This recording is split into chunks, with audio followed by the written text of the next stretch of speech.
Lesson today will be taken from Genesis chapter 32. So let's all open our Bibles to Genesis chapter 32, please.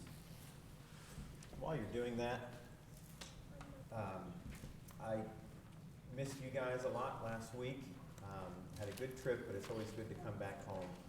Always gives perspective to how thankful I am to be part of a church family like this and be working right alongside you. Had an opportunity to listen to the lessons that were presented in the Bible classes, and Jim, Grant, and Austin. Totally refreshed my heart to see that we have, and they're not the only one, several men here who are willing and able to step up and honor God through teaching His Word faithfully, not just the way that they taught the class and the way they presented the Scriptures, but the way they fielded questions was expert. And so we're very blessed to be part of a congregation with members, men and women, with so many talents. God has really been good to Dallas. And so let's all use whatever we have, whatever talents we have, to honor Him. So very thankful for you. Genesis chapter 32. Today I'd like to talk about fear, facing our fears. And fear is not all bad. It can provoke within us a couple of different responses. Fear can galvanize the will into action, and we can show courage and bravery. Fear can also paralyze us and debilitate us and make us to where we can't do anything. Now, having fear, feeling fear, there's nothing wrong with that. The most frequent command in the Bible is actually God telling His people, do not fear. And He helps us to work through our fears. And so it's not wrong to feel that. It's just really what we do with it. Do we allow it to control us?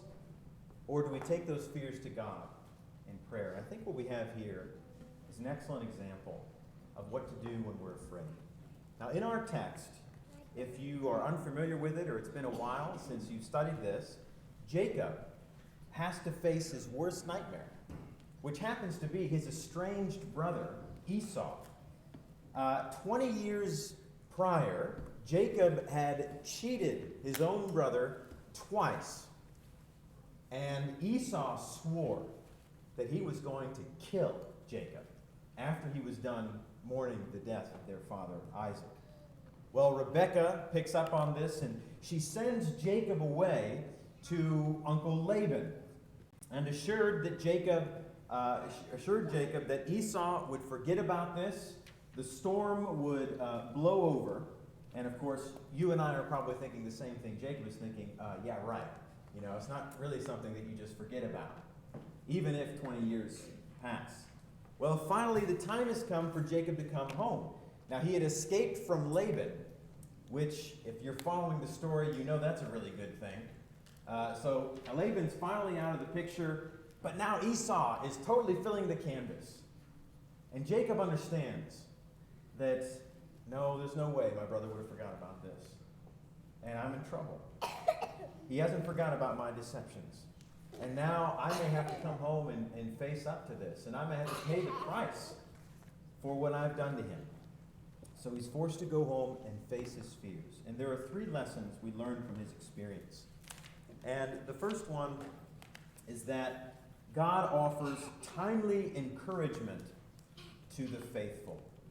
God offers timely encouragement to the faithful. Look at verses 1 and 2. Jacob went on his way, and the angels of God met him. And when Jacob saw them, he said, "This is God's camp."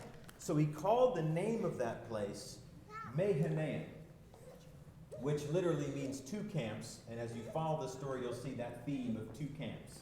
There's Jacob's camp, and then there's God's camp. But then he divides, later on, he'll divide his camp into 2 camps. So you'll see some of that cropping up here. So Jacob is returning home. Why is Jacob going home? Well, if you go back a chapter to chapter 31, just a page over in your Bible, and you look at verse 3, you'll see that he's going home because God told him to go home. God says, now's the time. He says, return to the land of your fathers and to your kindred, and I will be with you, he adds. So God tells him to go home. So he's obeying God. He's being faithful to God. But obedience to God is scary. It really is. Doing what God says, it's always right. It's always good. It's always what we should do. But it is rarely comfortable and it is rarely easy. But the point is that God has ways of encouraging his obedient servants and reminding them that he's with them and they're not alone. So on his way back, God's angels meet Jacob, and he proclaims, "This is God's camp." Now I find this interesting. If you've been tracking with Jacob's story, 20 years ago when Jacob was leaving home, when he was running away from Esau's wrath, Jacob had a dream. Do you remember the dream that Jacob had? And in his dream, he saw angels ascending and descending a staircase into heaven, and there he saw the Lord at the top of it, and he named that place Beth-El, the house of God. Now, interestingly, when Jacob is coming back home to face his brother, who should meet him but the angels of God again? Except it's in a different place on the map. They're miles apart from each other, Beth-El and Mahanaim. And instead of naming this place God's house, he names it what? God's camp. I think this is significant. What's the difference between a house and a camp? Well, houses are permanent, right? And camps are mobile. So perhaps in Bethel, Jacob thought, I've stumbled upon God's house. This must be God's address. This is where he lived. There's the staircase. There's his front door that goes into heaven. But by sending his angels to Mahanaim, God is broadening Jacob's view, right? He's really showing Jacob something important that hey, Jacob, I'm not tied down to one place. I don't have this home address on earth. I'm not tied down to one physical location. He's actually showing Jacob what he promised to him way back in chapter 28. God has been telling him all along, but it takes years for Jacob to really understand who God is. Look at chapter 28 and verse 15. God says to Jacob here, among many, many other things, "Behold, I am with you and will keep you wherever you go, and will bring you back to this land. For I will not leave you until I have done what I have promised you." I'm with you. It doesn't matter if you're in Canaan, or you're in Padan Aram, or you're on the road, or wherever you're going. So Jacob is learning what David already knew about God. Remember David in Psalm 139? "Where shall I go from your spirit?" If I, you're there when I lie down, when I wake up, you know my thoughts altogether. If I were to take the wings of the morning and go to the uttermost parts of the sea, behold, you are there. You're there. Your hand is there to guide me. And even the darkness is not dark to you, O Lord. So this is very timely for Jacob, isn't it? Imagine his stress. Imagine his fear. And just before he faces this great fear, God reminds him with his angels, "I'm with you." And this seems to be the way God works. There seems to be a pattern in the Bible where he provides encouragement just before some kind of trial, just when we need it. For example, Jesus' baptism. In Jesus' baptism, when John the Baptist baptizes him in the Jordan River, Jesus is identifying with sinful humanity, though he himself was without sin, and he's doing this to fulfill all righteousness. Do you remember what happened in his baptism? It wasn't normal. The heavens opened up, and his Father spoke from heaven, saying, "You are my beloved Son. With you I am well pleased." But then what happens? The Spirit immediately drove him out into the wilderness where he was tempted for 40 days. Now think, during that time of temptation, how the Father's words would have been a great assurance and great encouragement to Jesus in his distress. When the devil comes to him and says, "If you are the Son of God, do this. If you really are the Son of God," and he would have remembered, "I am the Son. I am beloved." He delights in me. He is well pleased in me. Interestingly enough, there's another occasion where the angels come to the aid of Jesus and minister to him. Now, is God going to send his angels to meet you on the road? He may not. And if he does, I don't know if we can see them, right? That's not the point. The point is that God's encouragement comes in many forms. And perhaps the lesson here is not only to expect God's help and God's strength when we need it, but maybe the lesson is for you to remind people of that before they face some kind of trial. Maybe you can be God's servant in that way and provide that timely encouragement to a faithful and struggling brother or sister. So that's the first point here. Now the second point is God also provides critical access to the humble through prayer. Now, verses 9 to 12 records the prayer here of Jacob. But before we look at the prayer, we need to notice the note of fresh emergency that prompts the prayer. Jacob, he sent messengers to Esau. Look at verse 3 to 6. He sent messengers before him to Esau, his brother, in the land of Seir, the country of Edom, instructing them, "Thus you shall say to my lord Esau, thus says your servant Jacob, I have sojourned with Laban and stayed until now. I have oxen, donkeys, flocks, male servants and female servants. I have sent to tell my lord in order that I may find favor in your sight." So an advance team goes ahead to deliver the message to his brother. And with a bunch of information. First, who Jacob was, how he regards himself. I'm your servant. See the humility there?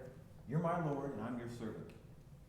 Second, why he's returning. I've been away. I've been serving with Laban these many years. Now I'm coming back. Third, what he has. I have this great hoard of wealth. I've got servants and animals. And what he wants. I want your favor. I want your grace, Esau. And then Jacob's men come back with the news in verse 6. We came to meet your brother Esau, and he's coming to meet you. Oh, and by the way, there are 400 men with him.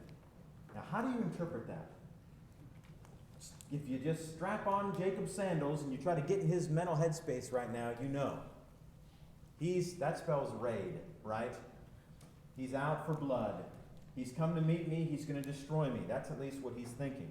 So what does Jacob do? Verse 7 and 8, as Macy read, he divides his camp into two groups, hoping to salvage one if Esau attacks. And then Jacob humbly prays.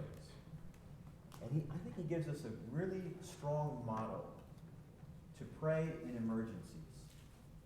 We often find ourselves on our knees in emergencies, don't we? Praying to God. Well, here's a good example. Let's notice a few things. First of all, in verse 9, we need to call on the name of the Lord. Look at what he does in verse 9. It says, "O God of my father Abraham and God of my father Isaac, O Lord," or the personal name of God, Yahweh.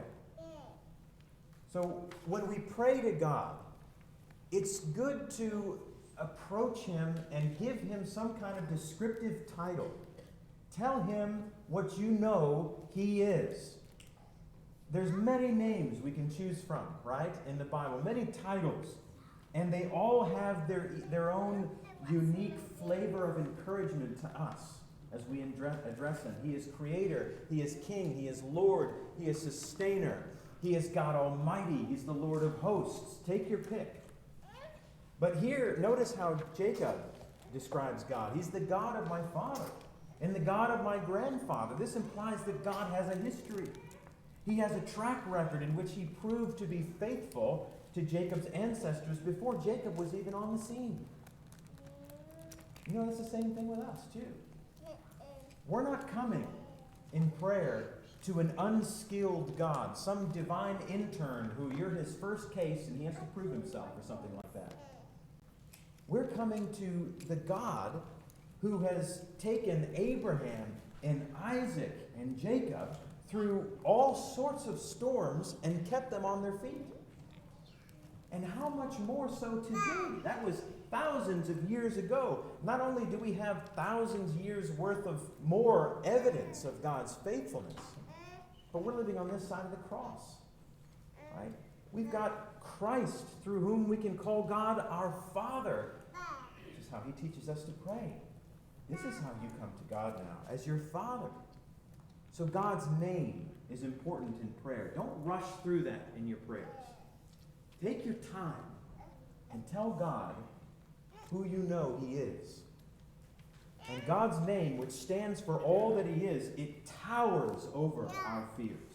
And just as Paul says, quoting Joel, everyone who calls upon the name of the Lord will be saved. More on that later. So call on his name. Second, plead his promises. Plead his promises. Look at verse 9 again. O Lord, who said to me, you made a promise, God. You said, return to your country. That was the command to your kindred, that I may do you good. That command/blessing. Go home, and I promise you good. And then also skip down to verse 12. He ends his prayer with another promise. But you said, I will surely do you good, and make your offspring as the sand of the sea, which cannot be numbered for a multitude. So recalling that earlier promise to multiply his offspring and create this great nation out of Jacob's line. Why is this important? In the face of his fears, he emphasized that God had made these promises. This is what you said, God. Now, there might be a part of us that's saying, well, Jacob, you ought not to twist God's arm like that and try to use his words to manipulate him. That's not what he's doing. There's nothing wrong with what he's doing here. Jacob is simply doing what the psalmist do after him. You're taking God's promises, what he said he would do, and you're turning them into prayers. There's nothing wrong with asking God to do what he said he would do, because God is faithful. He does what he says. In fact, those are the kinds of prayers which guarantee a positive answer, aren't they? Now, what might this look like for us? It might mean that in this disease-ridden, saint-crushing, idol world that we live in, praying that God would fulfill his word to be exalted throughout the whole earth. What a great prayer to pray. Be exalted. Be exalted in me. Be exalted in my family. Be exalted in my community and throughout the whole world. I see the evil, God. Do what you said you were going to do. Be exalted. Or you just take your pick, right? Just go through the Bible, read the Psalms, read the New Testament, and take God's promises and use them as the basis for your prayers. Look at Psalm 135. Psalm 135. In verse 14. He says, verse 13, your name, O Lord, endures forever. Your renown, O Lord, throughout all the ages. For the Lord will vindicate his people and have compassion on his servants. When you have done right and you suffer for it, when you have obeyed God and you're being kicked in the teeth for it, remember Psalm 135, verse 14. And pray that prayer. Lord, you said you would vindicate your people. Vindicate your people. Lord, you said you have compassion on your servants. I know you have compassion on your servants because you've done it 100 times over. Have compassion on me. Pray that prayer. Strengthen me. Promise me grace. You promise me when I'm weak that you would be my strength. Pray and plead his promises. But also, don't forget to acknowledge his grace. Acknowledge his grace. Do you see in verse 10? We're back to Genesis 32. I'm not worthy of the least, Jacob says, of all the deeds of steadfast love and all the faithfulness that you've shown to your servant. For with only my staff I crossed this Jordan, and now, look, I've become two camps. Here is Jacob's humble confession that God, you have been good to me. And I thank you for your goodness to me, and I don't deserve it. I'm an unworthy servant. Look what you have done. I walked over this Jordan with nothing but the staff in my hands, and look at what I've become. And I attribute all of that to God. Do we do that in our prayers? Thanksgiving must always have a place in our prayers. Even in these crisis kind of prayers where we're really struggling and we're afraid of what's happening, don't forget to look and count your blessings and thank God for what he's done. Gratitude should always be spilling out in our conversation and in our prayers. Remember what Paul said in Philippians chapter 4? Philippians in chapter 4. He said in verse 6, do not be anxious about anything, but in everything by prayer and supplication with thanksgiving, let your requests be made known to God. And so it's important as we're asking God for things that we thank Him and that we give Him the due honor that He deserves and the gratitude He deserves. And this has the added benefit too, just kind of as a side point. Hey, if anybody's listening, this is going to have an impression on them, right? Here he is, he's facing his very worst fears, where she is really encountering this trial, and look how thankful she is. See his gratitude. This person loves God. And then finally, ask for his help. Look at verse 11. Please deliver me from the hand of my brother, from the hand of Esau, for I fear him, that he may come and attack me, the mothers, with the children. Don't you love how simple and straightforward that is? No gymnastics in this prayer. He's saying, God, this is what I'm afraid of. I feel like I'm going to die. Help me. That's a great prayer. And I think that's a really good way to pray, right? Just tell God what's on your mind. By the way, why do we use all this fluff and this flowery language sometimes? Just tell God how you feel. And you're not hiding anything from Him by just pretending like everything's okay, right? Or, just trying to cover up what you're anxious about. He knows already. You might as well come clean. Tell Him what you're afraid of. And it's so liberating to tell the truth. I'm going to put it all on here, God. I am scared to death right now. I don't know what's going to happen. I've got this new job. I lost this job. I got this report from the doctor. I don't know. My marriage is really struggling. And I'm scared. I don't know what I'm doing with my kids. I'm scared. Whatever it is, just tell God how you feel. It's okay to be afraid too. Having faith doesn't mean never being afraid. It means putting our fears into God's hands. God doesn't promise to remove all the danger, but He does promise to see us through that danger. So be clear. Describe what you're afraid of and ask God to help you through it. Jacob is on this journey, literally and metaphorically. He's on a journey here. And he's a lot like us. When you look at Jacob's story, he began with knowing very little about God. And when you compare this prayer to the one that he prayed in chapter 28 at Bethel, which basically was a conditional vow, if you do this for me, God, I'll do this for you. Do you see the difference in those two prayers? Now, granted, a lot has happened in that 20 years. But what do we see in Jacob? I see a great deal of growth here. I see a man who started out as a cheater, and he's becoming a patriarch. He's becoming a real man. And a real man, by the way, is someone who trusts God and who teaches his family to do the same. That's what I see here. And what indicates that to us? The substance of his prayers. They indicate the growth or the lack thereof of our faith. Now let's ask the question, let's make it personal. Take a look at your prayers. Do your prayers sound the exact same as they did 5 years ago, 10 years ago, 20 years ago? I don't think they should. I think that should show some maturity, right, in your prayers. That we prayed some pretty immature prayers, right? We were asking for things that probably we had no business asking for. But in our prayers, have we matured at all? Are you bringing honesty? Are you bringing humility and transparency to your prayers? And we're talking about particularly your personal prayer life, right? The way that you pray in your closet, when the door's closed, and nobody's listening. Evaluate that, right?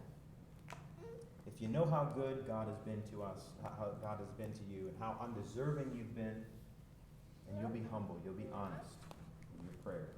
Jacob humbles himself before the mighty hand of God, and God delivers him. So finally, we have one last point here, and that is the calculated action of the sensible. what do we make of what Jacob does here? The text doesn't really tell us what he does, if it's good or bad. It just kind of reports the facts. Now, going back to verses 6 to 8, he's not really sure what to expect. Esau's got 400 men. Does that mean he's going to attack? One would think that's what's going through Jacob's mind. But if so, why did he let the messengers to return to him? We're kind of left to wonder about that. Is he trying to make his twin brother sweat? Who can tell?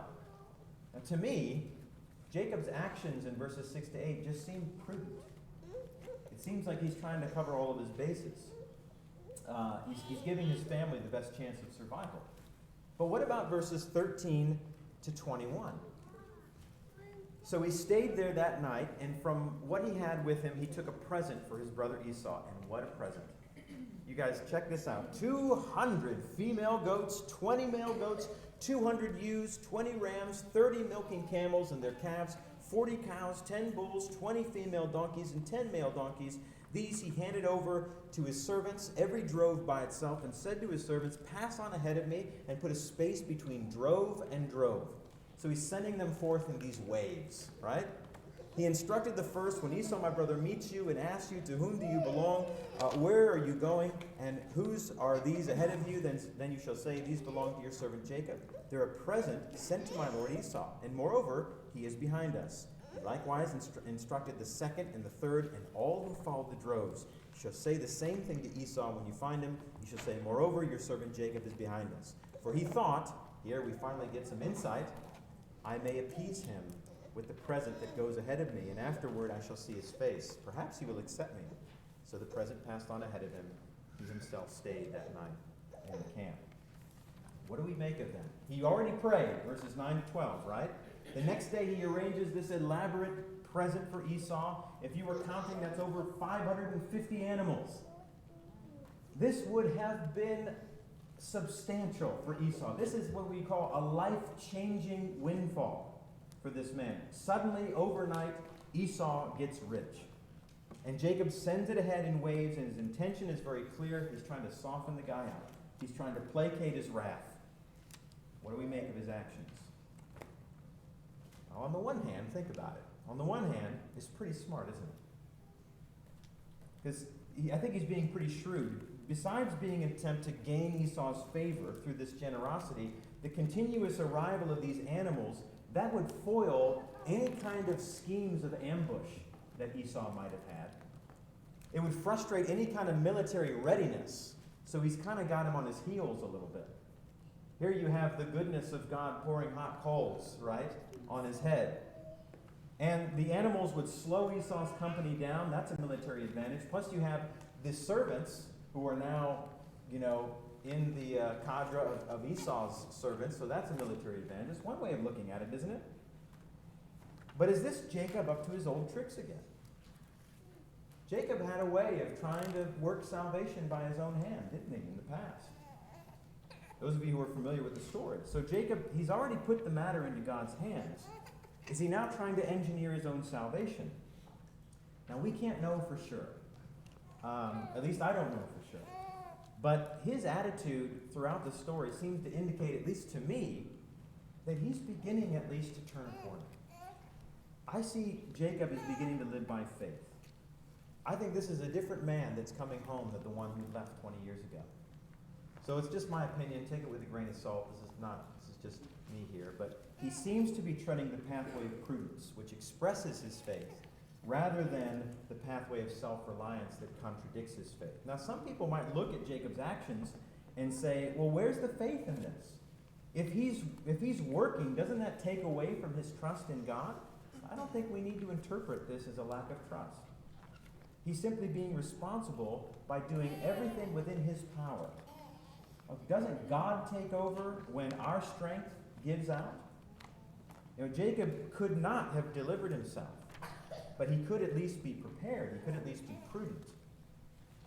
To see danger coming and do absolutely nothing to prepare for it, and then, but we're going to pray to God, and then suddenly be overcome by it, and then say, God, what happened, and expect him to fix everything, to me, that gets a little bit too close to testing God. But praying and preparing, that seems to be the way of wisdom to me. Now, there's room for debate about this, but we can all agree that at least what this story does is it demonstrates the need for wisdom and discernment in our own dilemmas, right? When we're facing our fears, I think there's a danger on two sides. We can fall off into the ditch on the left by relying on ourselves and ignoring God. We don't want to do that. Or we can fall off into the ditch on the right, which is just praying and then doing nothing to prepare ourselves for what's coming. That would be like, Jesus said you should pray to God for your daily bread, right? That would be like praying that prayer and then just failing to show up to work anymore. Well, God, just give me that daily bread, right? We know how God often works in life, right? How he provides for us. The path of wisdom is to prepare what we can and pray for what we can. And here's a biblical example of this. I think it's a much clearer example than this one. Is during the reign of Hezekiah, Sennacherib, the king of Assyria, came and surrounded Jerusalem. What does Hezekiah do? It's a crisis-like situation. What does the man do? Well, the first thing he does is he tells his men to stop up all the water supplies outside the city, and they basically make all the water, bring all the water inside the city. Why are we going to give an advantage to the enemy, right? Then he fortifies the walls, and he puts towers. He builds these big towers to prepare, and he tells his men to be ready, and then he encourages them, right? Sennacherib is just coming up at us with the sword of flesh, but we are coming in the name of the Lord. But then what does Hezekiah do? He prays to God, because he knows it's not enough. He knows that the army outside is greater in terms of earthly strength. And so he lays it all out there. He says, this is what Sennacherib said about you, God, and please protect me. Please save me. So it's in God's hands. I think there you see that the balance is more clear. Well, what do we make of this lesson? Jacob faced his fears, but it drove him to God, didn't it? Before he lied his way into and out of some very sticky situations, but now he's beginning to understand what living by faith means. He obeys God's word. He goes home. He prays humbly, and he acts sensibly. God gives him encouragement, and he gives him access to him in prayer. And God doesn't reward foolishness anymore. Jacob is a complex character, and he's just like you and me in a lot of ways. I think we're meant to see something of ourselves in his story, because his story is a redemption story. This guy starts out as a scoundrel. He is a cheater, and we immediately dislike him. He's not a good guy. But we follow his story, and I'm so thankful that this is recorded for us. And we see how God patiently teaches this man and disciplines him during his time with Laban, saying, you know what it feels like to be cheated now, right? A little taste of your own medicine, pal. It's no good. Stop doing it. He encourages him, right, with his word and with his protection. And in snapshots like this one, chapter 32, we see him actually changing into a different person. Jacob coming home is different than Jacob leaving home 20 years before. And I hope, by the grace of God, you and me can say the same thing about ourselves. Are you the same person you were 20 years ago? If so, tell me why. Have you squandered the grace of God? Are you not growing in the grace of the Lord? Are you not being transformed? Listen, many of us have an unsavory past. We've done things we're absolutely ashamed of, and we don't want to be that person. We recognize how that thinking and behavior is damaging. And Jacob's story here is to give us hope and motivation. This man changed. If he can change, we can change. He was a rough stone, but in the hands of God. If by the end of the story he's not a masterpiece, at least he's a little smoother, right? He's more beautiful than he was. So it's the same with us. Grace transforms us. And if we're trained by it, it can even perfect us. For the grace of God has appeared in Jesus, right? Bringing salvation for all people. Training us to renounce ungodliness and worldly passions, to live self-controlled, upright, and godly lives in the present age. Waiting for our blessed hope, the appearing of the glory of our great God and Savior Jesus, who gave himself for us to redeem us from lawlessness and purify for himself a people for his own possession who are zealous for good works. So ours is a story of redemption too. We are redeemed. And grace teaches us to say yes to God, yes to righteousness, yes to love, yes to truth, and to say no to selfishness and hatred and outbursts of anger and these types of things. That's the old way of things, and he's making all things new. So what did Jacob do? Well, he called upon the name of the Lord. And there might be someone here this morning who needs to do that. And if you're in Christ, you can do that anytime, anywhere. You can pray to him. You have access to God in prayer, and he'll forgive you, and he'll restore you. And if you're outside of Christ, know that that grace is available, and you can call upon the name of the Lord right now by being baptized and having your sins washed away. Let us know what you need as we stand and sing.